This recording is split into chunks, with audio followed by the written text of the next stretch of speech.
Hello and welcome to another evening in the arena. It's me, it's CGB, recording more after dark, so you get those calm, chill vibes as I speak very closely to the microphone while my wife is going to bed. So, yay, some of you love that.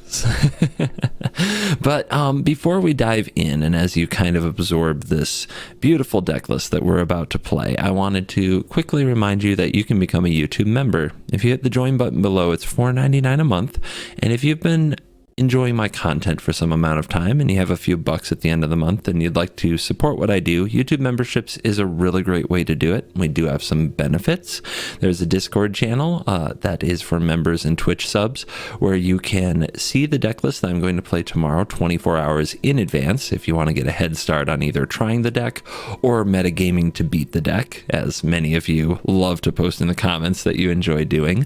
Another cool benefit is that I post my live streams on YouTube ad-free for members only. So I've got a playlist all built up. It's got a whole bunch of members only live streams. The most recent one I know was pretty awesome. I call it the Tri-Format Challenge. I do it on Twitch, and I don't have a set Twitch schedule. I'm usually just on in the afternoon EST on days when I can, and I play a bunch of other formats besides standard. So those of you asking me for non-standard content, in this particular live stream I played Alchemy, Historic, and Historic Brawl.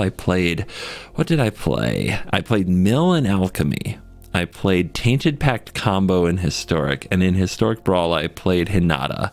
And that footage, like there's over 6 hours of footage here. So if you're looking for more CGB in different formats, I often do that over on Twitch, and I post the videos over here for members only on YouTube, completely ad-free. So they're only monetized through becoming members. So some of you, that may be really up your alley. Honestly, the support means a lot, and it goes a long way towards keeping me active on the channel. So thank you very much to those who are members. There's like 47,000 subscribers right now. Over that, there are 400 members. So it's a super elite Cool Kids Club. So consider hitting join below and joining the Cool Kids Club. Let's talk about this deck.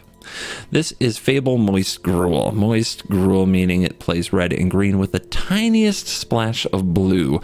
And we're splashing blue for negate. Typically when you hear the terms like wet gruel or moist gruel, they're talking about adding some counter spells to an otherwise creature-based deck. That's been traditionally how it rolls.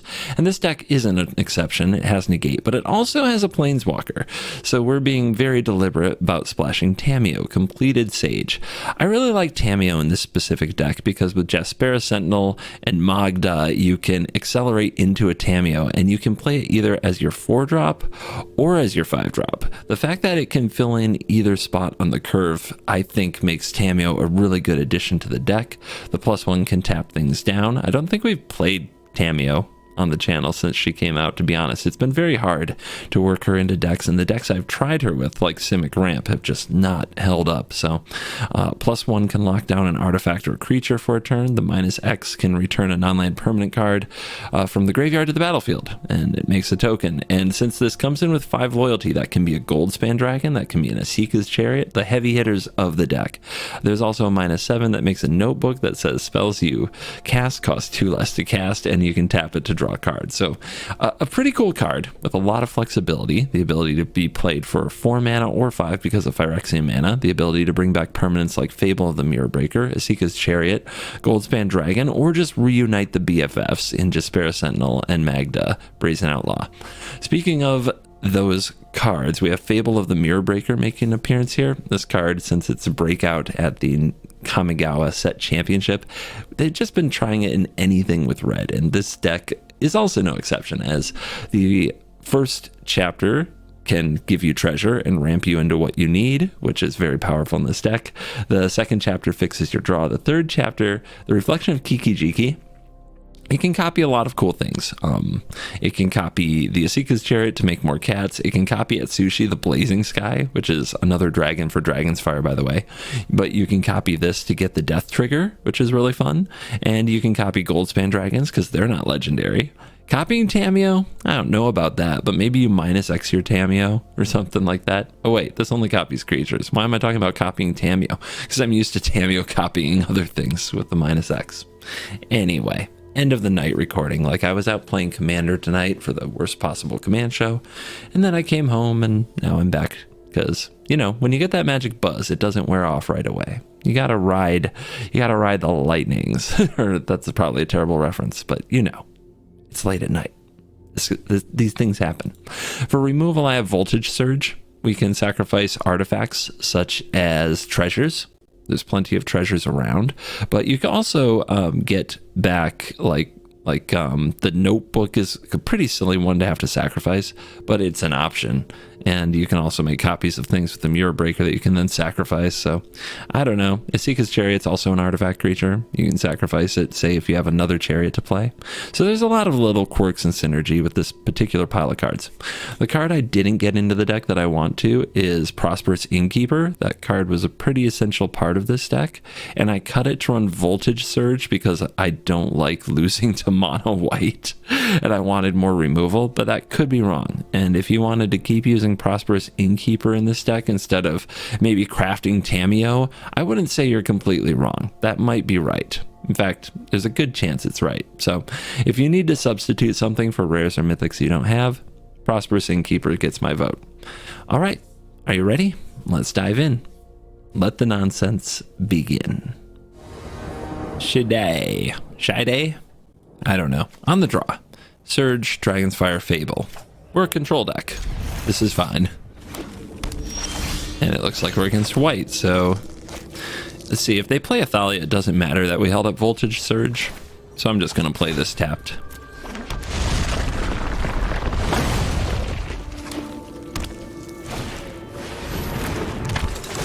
Adversary. Ooh, cool draw. Actually fills in our curve. So green. Sentinel. Your turn. Surge is ready. Some call it Sergey. Ooh. What are you gonna choose? Probably the Fable. Alright. Well, it's a Voltage Sergey, this adversary.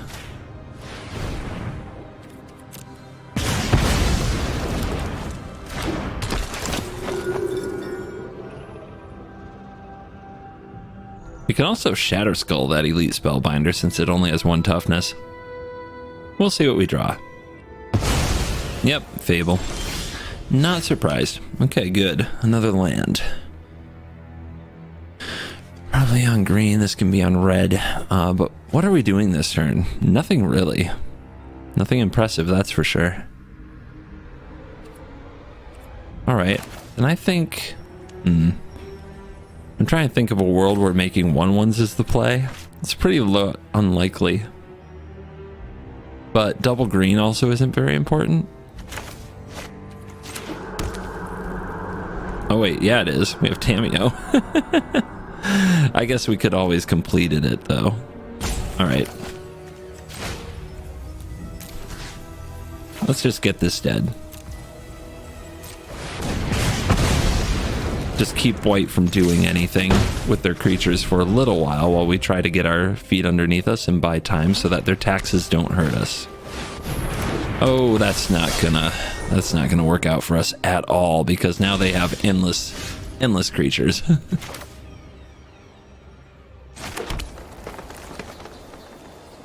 I guess I should just kill this and then next turn play Fable. It's not feeling good.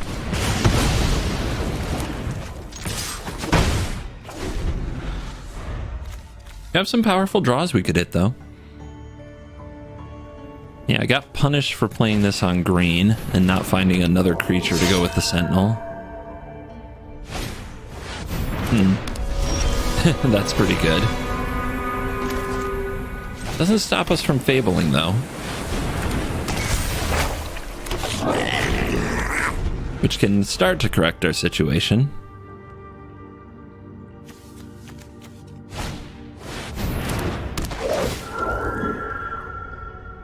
Yep, this is the mono white deck doing the mono white things, isn't it?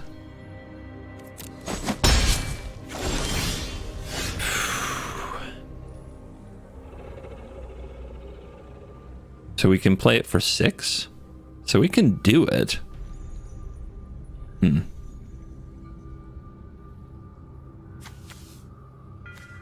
1, 2, 3, 4, 5, 6. I mean, Tamiyo probably just dies for this. We don't have any permanents to get back. She's not looking good right now, is she? This is maybe the least impressive I've seen Tamiyo ever be. But, okay. We didn't come here to not do the thing.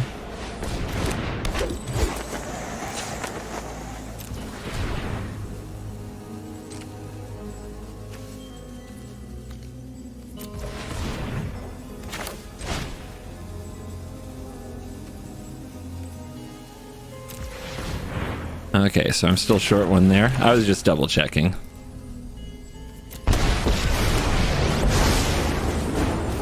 Dyrexia's story affects the mind. You do not write this story. Alright, let's try to defend her a little bit. And then hope we can draw a chariot or something more powerful. But yeah, no wonder she doesn't get a lot of play. Just kind of very meh here against the arch enemy of the format. And that's a land. And yeah, there's nothing to do here. Just a bad game. And we even started with removal. So that was really, really bad. No red mana? Okay, I guess we'll keep this. We go first, so I guess we'll put away one of the Dragonfires. Keep the 2 creature lands. Alright, somebody told me, it was Amazonian told me, that this doesn't hold priority anymore. Ooh, and it doesn't. Nice. Remember how this would hold priority when you can't even activate it? Alright, Magda.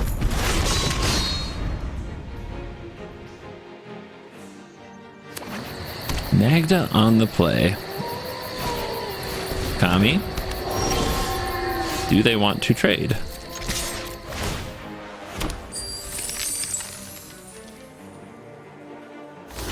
Nice. Pretty happy about that. Chariot. This is the deck at its full power. Let's see if runes can figure this out. Runeforge Champ. Classic. And they grab the Rune of Might. Looking for some power toughness boost.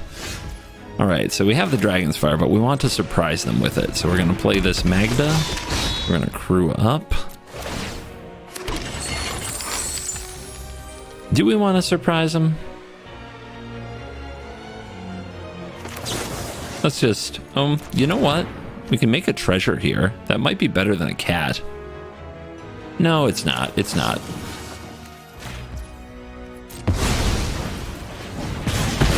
This is some serious tempo, though. There is the chance they have a land another Runeforge champion, and then they have a big enough Runeforge champion to tussle with our 2/2s. But even then, all we have to do is either draw a dragon or just trade 1 for 2, and we're like way ahead, so it's fine.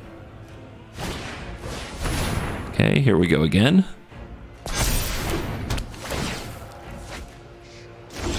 All right, fun. So Fable and the Mirror Breaker. We go here. Make a treasure. Go here. Copy the treasure. Go here. Moida, the generous visitor. Salty scoops, baby. When the rune salty scoops, you know you did it right. All right, Sentinel. Let's hope we draw a Magda. If If we draw Magda, we have a turn 3 gold span. Okay. Still a chance. Still a chance. Foretell.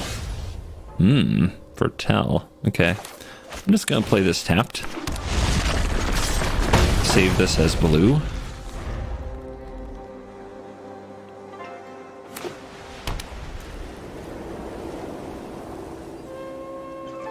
No Doomscar? Weird. I think I'll hide my blueness.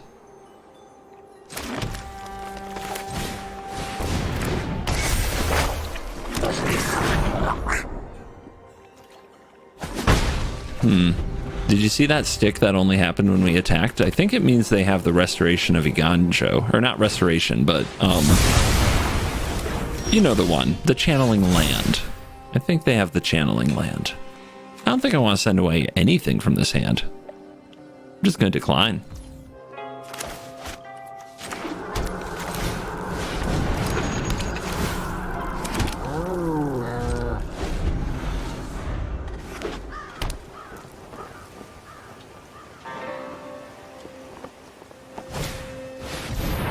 They've got an app for that. They have an app for what? The Chariot. Okay.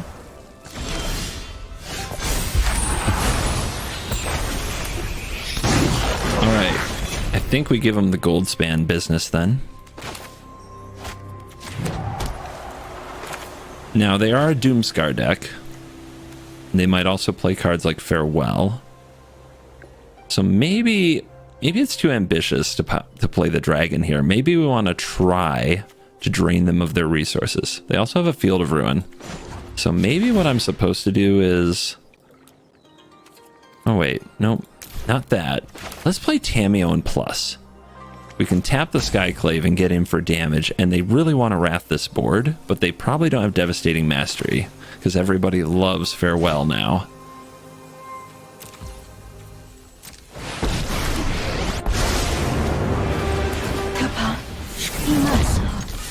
Such an imperfect form. Sweepers and Skyclave Apparition are also not a combo you see very often, but it does happen. I don't think they're very comfortable with this Tamiyo. Okay, Magda off the top. What are we copying with Reflection? Well, we're not attacking with it, and I still think they have the channeling Iganjo land. Is it the restoration of Iganjo? Or is it, no, it's just Iganjo, Seed of the Empire. Yep, I think they have that. So.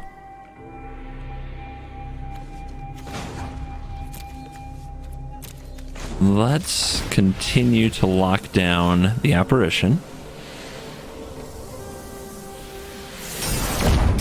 Let's play... Cannot delay our victory. Creepy. Let's play Fable. It might get swept by a Farewell, but I think they would have played that if they had it. Let's use Reflection on it so that we get a treasure. Let's send these in. They're gonna go for Field.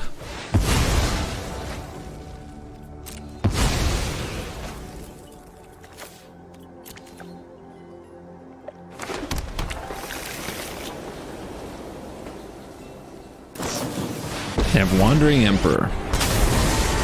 Okay, what do they do? They hit the token. Let me show you. Huh. You are not much of a roadblock. Huh. Do we kill this?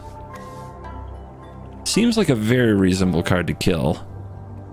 It's not doing much next turn, though, unless they get rid of Tamiyo. Still, we don't want to counter on the Skyclave Apparition.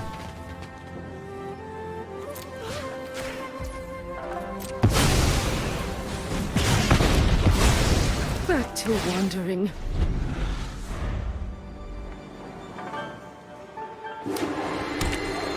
Yep, they did have this, and they do have Devastating Mastery and Skyclave Apparition. Bizarre. All right, give them the business.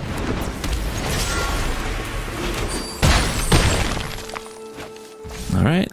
I think we hold back because they might have another sweeper. They seem to be sweeper tribal. It's nothing. I don't think they know how this card works.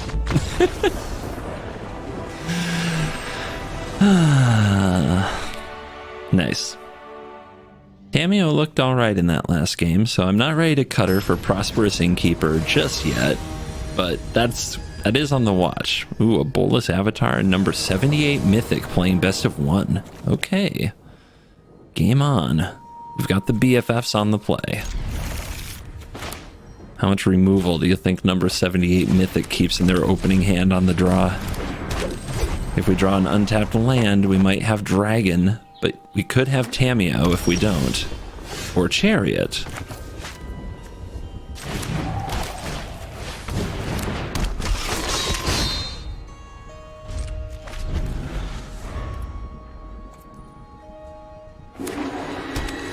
Blue-white. Doomscar, huh? Always go blue.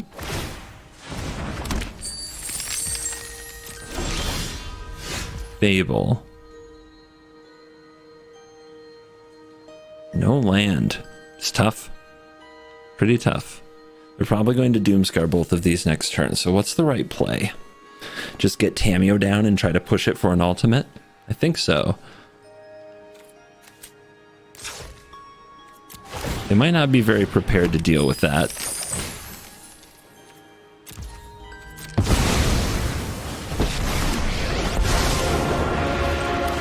In the hand that chronicles Phyrexia's such an imperfect form. And if they don't have Doomscar, we're in a great spot. Remember when Divide by Zero was legal in Standard and Brazen Borrower before that? Plays like this were just terrible. They didn't make sense against blue. They'll just set you back too much, but now we can actually push for an ultimate here.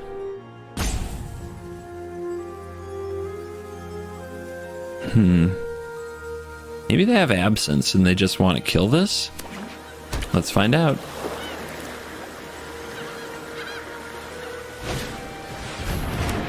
Professor of Sim blah blah blah. They get reduced to memory here?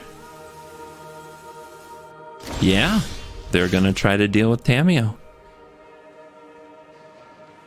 Alright, well, let's force them to do that. If we attack here, we make a treasure, then we can play Fable, which I think helps us solve our mana problems. More so than playing a Chariot or a Dragon into a potential Doomscar.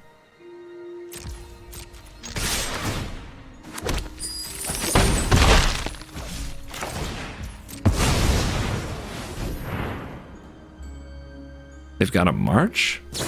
They've got a Spell Pierce. Oh, that's brutal. Wow.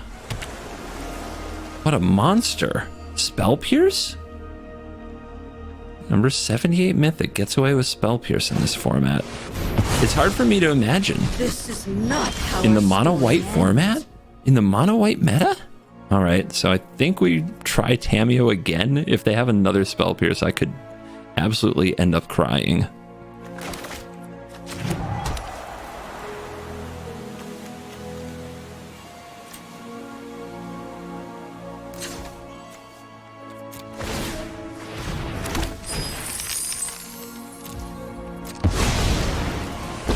Resolves. As sure as the moon rises, so too shall Phyrexia ascend. So this time we could make a Fable.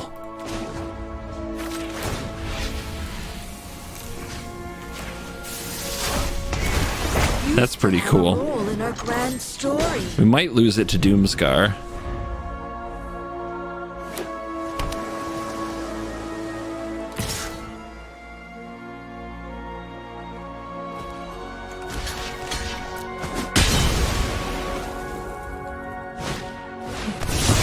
Yeah, there it is. Their hand has been very good so far. They've had the answers for everything they need.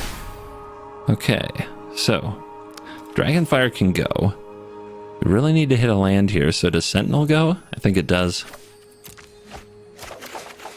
Perfect. Alright. Plus here. Lock down. Land. Chariot. It's a battle of very good draws. Like, what they've done has lined up very well. But what we've done has lined up very well, too.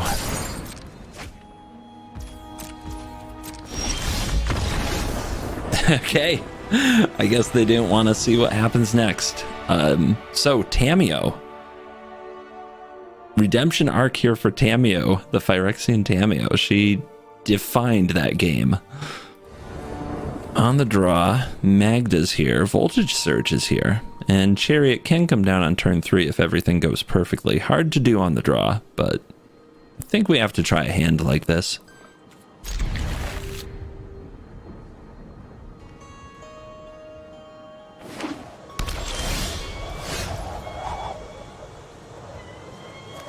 Might as well have red mana ready. So they play Takedown tapped, so it's got to be a white go wide.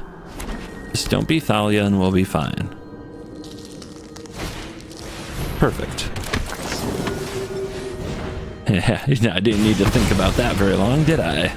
All ass pirates must die. But if they have a Brutal Cathar here, well, you know the saying, it's brutal.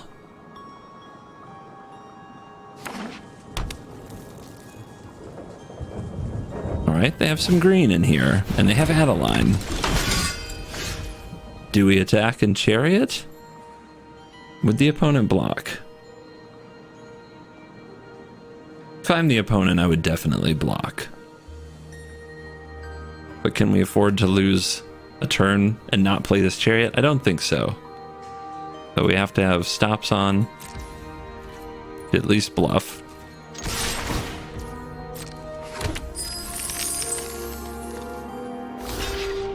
Yeah, I'd say that's an easy block if I'm in their shoes. But still gotta do it.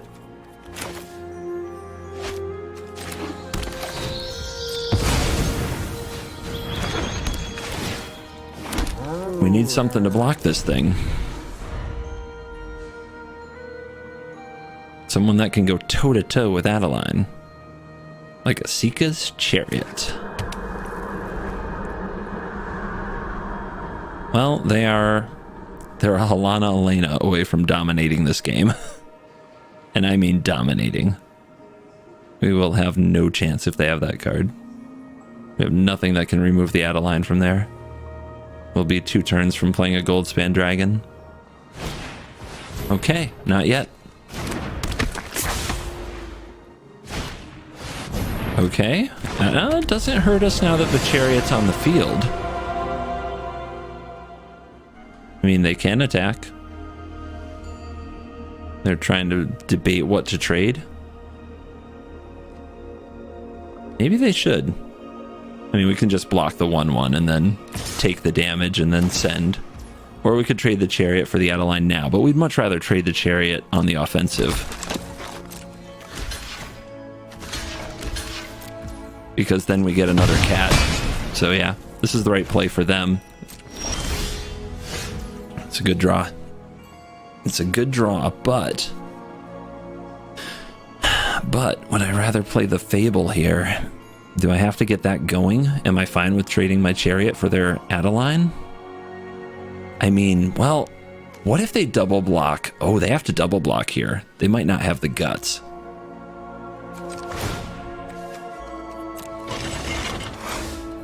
As long as we have open mana for a Dragonfire, they might not block. And if they do double block, it's a blowout in our favor.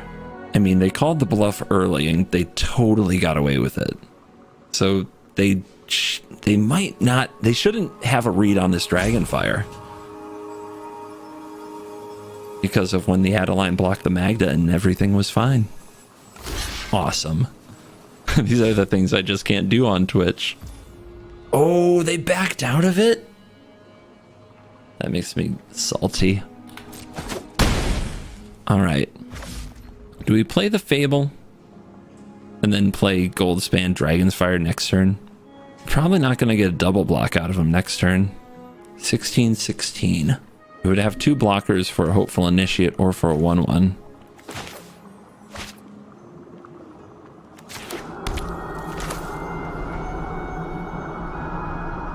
Let's get it going. It's all about time, right?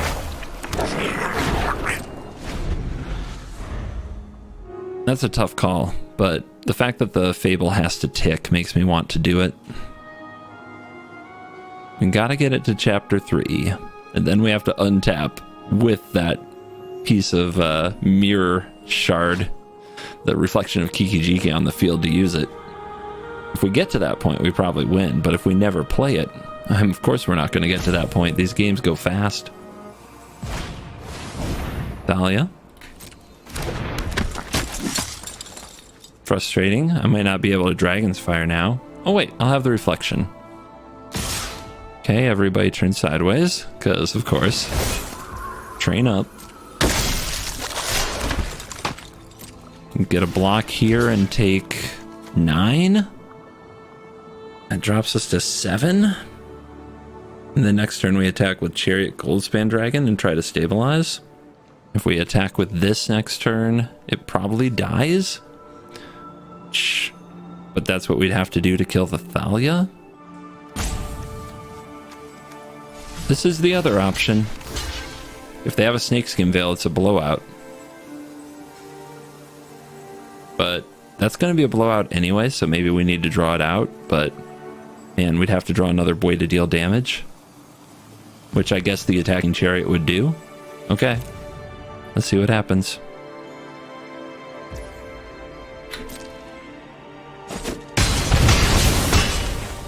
Very tough call. Alright. I definitely want one land, but I can pitch this one. Okay, and have another land. Perfect. As planned. Goldspan Dragon.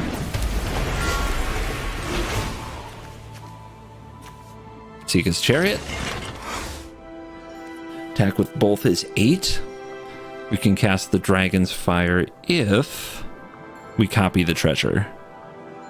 Although actually I don't think that's going to work.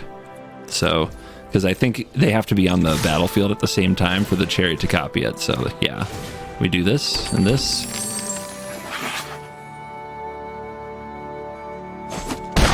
Make the opponent find 11 damage from this spot, which should be very hard.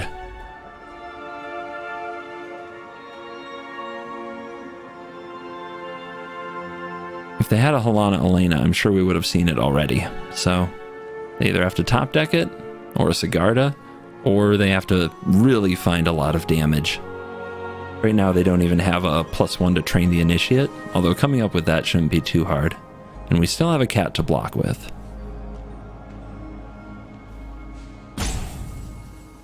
Close tussle here with Mono White, especially having gone second. I'm feeling pretty good about it, and I don't think we would be in a good spot without this Voltage Surge. That turn 2 Ass Pirate would have run away with the game.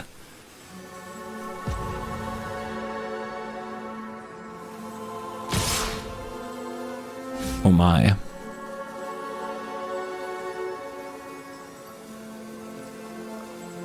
I mean, okay. They expect to live somehow. I think I just take this and try to finish them next turn. I can't imagine what they have. They can't play a Wandering Emperor without another land. They don't have a way to boost their creature. They just have 4 mana open and a Thalia on the battlefield. And we draw a Surge. That's really good.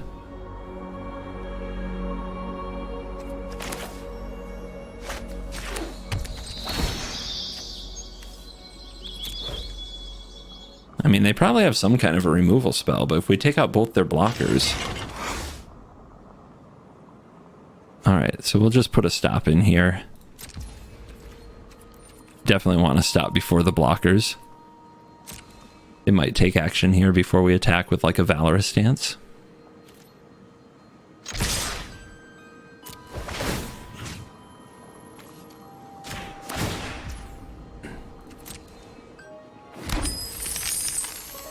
Okay, just waiting on some kind of action from them.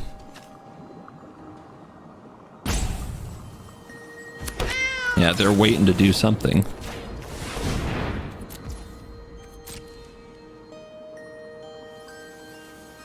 Well, resolves. Now they can block one thing, take 8. But we don't want to allow that either, because they might set the block, then play a Valorous stance.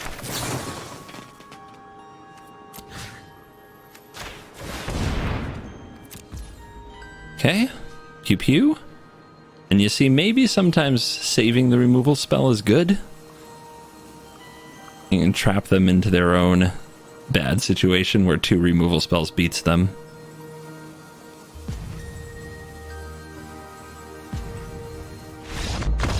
Yeah, I think they had Valorous stance. And we ruined it. Banco, rank 16-18 on the play.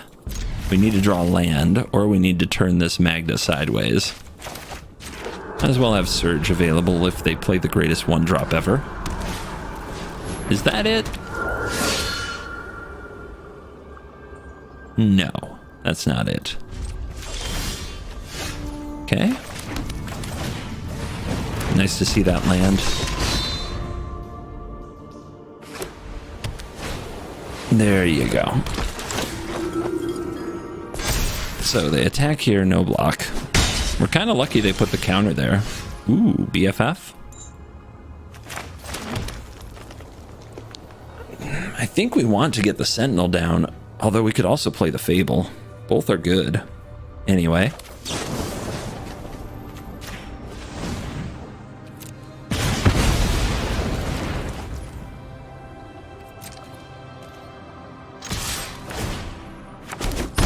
I think there's a very real chance of we play this and then they play the Priest and it's not a very good play anymore. So I'm going into the Fable. By the Priest, I mean, I always think of it as a Banishing Priest, but it's Brutal Cathar. Or Skyclave Apparition.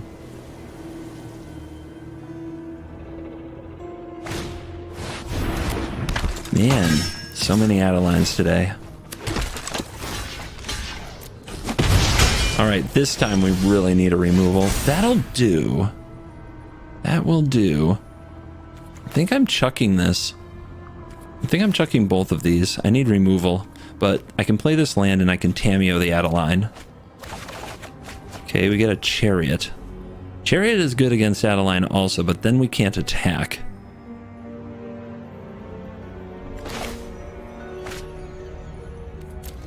What about this Usha? This Usher's gonna run over here and kill my Tamiyo, right? Oh, it won't have enough loyalty, but no, they'll generate a 1/1 from the Adeline. That'll be 3, and we'll be at 4. So they just need a +1/+1 counter to kill Tamiyo. That's rough. We might be better off with a Chariot. I think we are better off with a Chariot.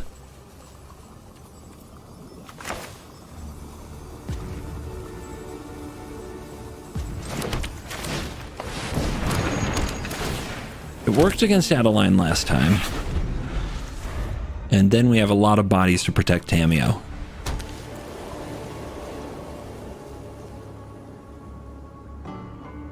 Also, if they attack with Adeline and we block with Chariot... Oh, crap.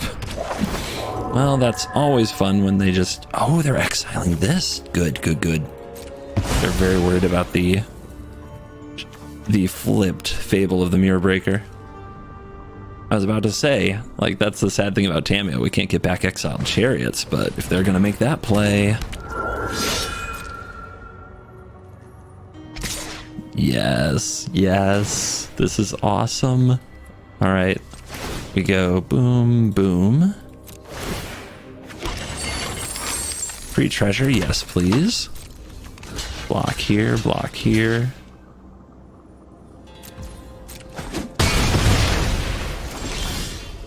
Tamiyo, touched by the oil of Phyrexia. Shout out to the Jonathan Young produced Kamigawa soundtrack. Let's do this so we get the tapped layer down. We don't have a ton of use for the treasure otherwise yet. Phyrexia's victory will be etched into the flesh of the conqueror. History belongs to Phyrexia.